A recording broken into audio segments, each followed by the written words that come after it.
qui a un poste important à la Philharmonie, ou votre oncle, l'agent artistique.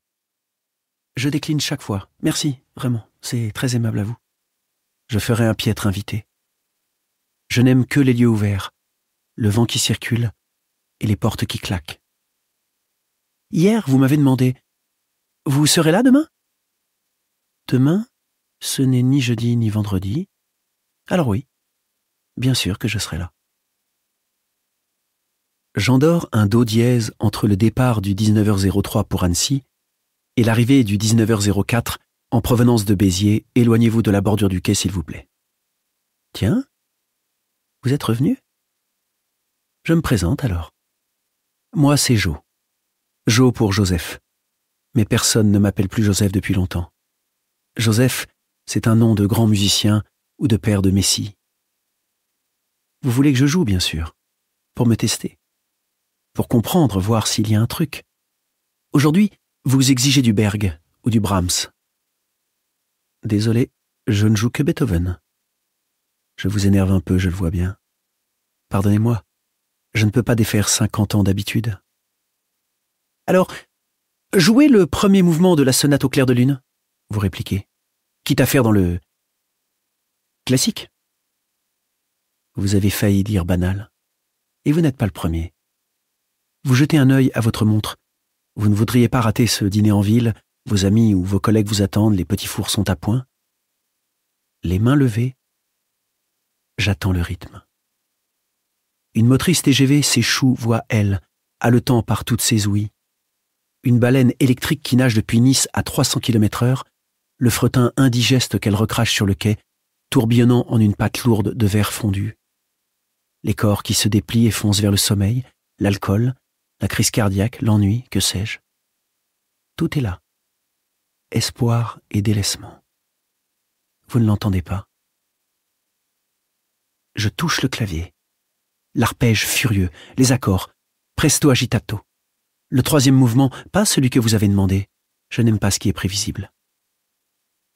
Vos lèvres se rétractent. Vos pupilles changent de taille. Un drogué qui respire de nouveau après une injection d'adrénaline.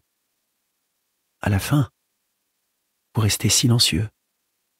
Longtemps. Vous avez pris une tornade en pleine figure et 1000 autres avant vous. Elle vous a soulevé, essoré, reposé au même endroit.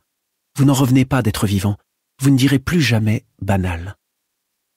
Je sais ce que vous ressentez. On n'entend pas un génie devenir sourd sans une certaine émotion.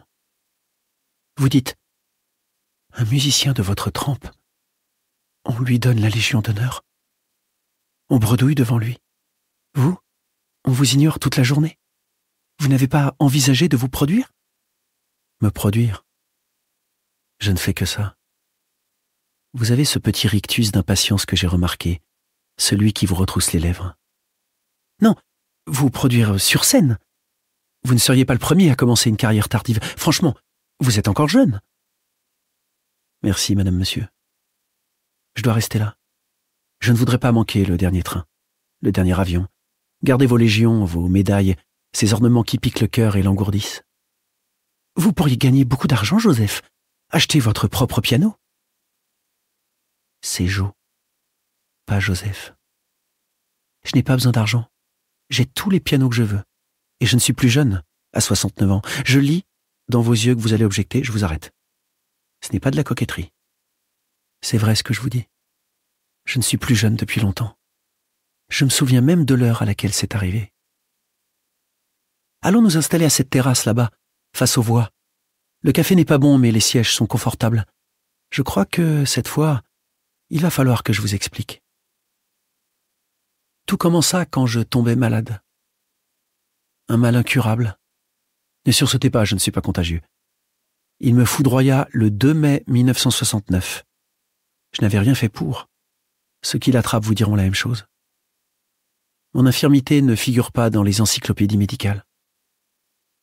Elle devrait. Mon père affirmait qu'un homme ne peut pas vivre sans deux choses essentielles. Un bon matelas et une bonne paire de chaussures.